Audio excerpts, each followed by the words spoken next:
Hi, isn't this cosy? Ooh, bloody typical.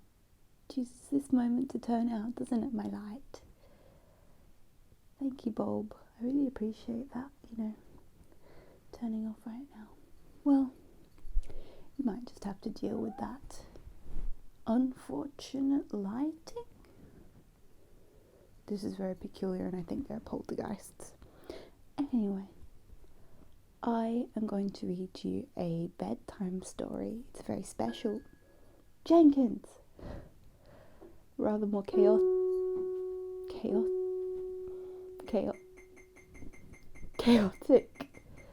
than I might have expected. Jenkins!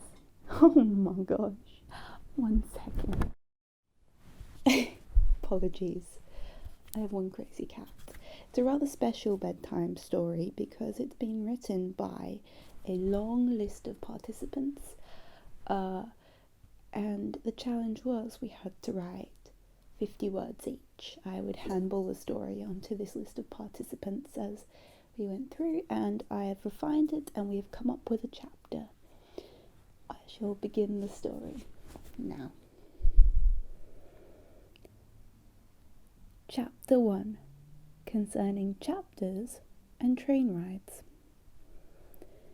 Nestled in the corner of a rickety old train is a young woman carefully poring over a tattered novel. Thick white steam billows into the clear summer sky as she takes a moment to stretch, observing the country pastures. She wonders what lays ahead when she reaches the great city. She steadies herself and continues reading, the same chapter over and over again. Always one new chapter to the story of her life, giving her a clue as to what to do next.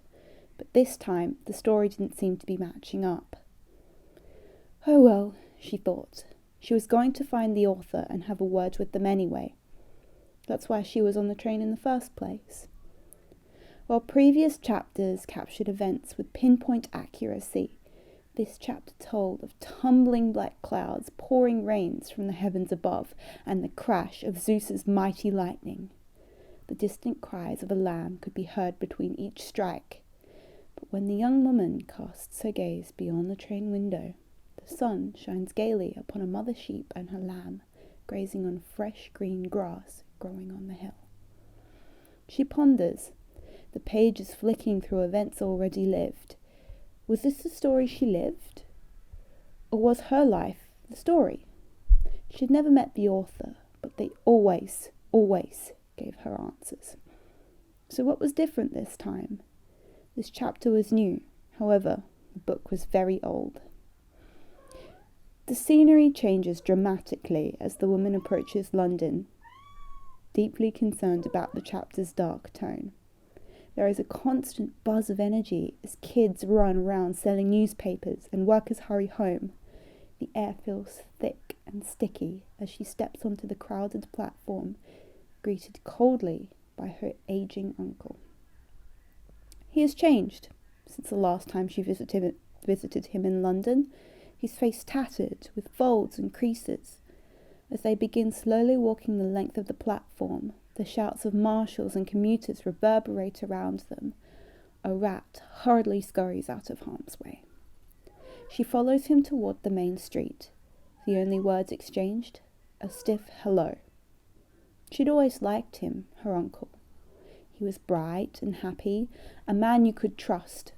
Only now he was aged and dark, like a cloud was looming over his head, threatening to consume him entirely. Did something happen? She asks. While I was away, that is. Nothing happened. Nothing to do with you, he replied curtly. Well, that means something did happen. And it's none of your business, he grunts at her. That's new. He never grunts at her. She's uncertain on how to respond to her uncle, so they walk aside one another, silently and in disconcertment. As they tread towards his house, she feels the dark cloud which ponders over her uncle's head begin to expand above her own. And wasn't that lovely? Well done, everyone. I'm super impressed with how that's come together. There will be chapter 2. I'm looking forward to it. And if anyone who's watching this on YouTube rather than on Instagram, if you'd like to participate, you can drop a comment on the Instagram post. Unfortunately, it's Instagram only, this event, because it's too difficult to manage across platforms. But yeah, drop a comment on the Instagram post if you'd like to be a participant in the next chapter. I'll be hitting up everyone who wrote for the first one again. And yeah, I'm excited to see how this unfolds. Have a good evening.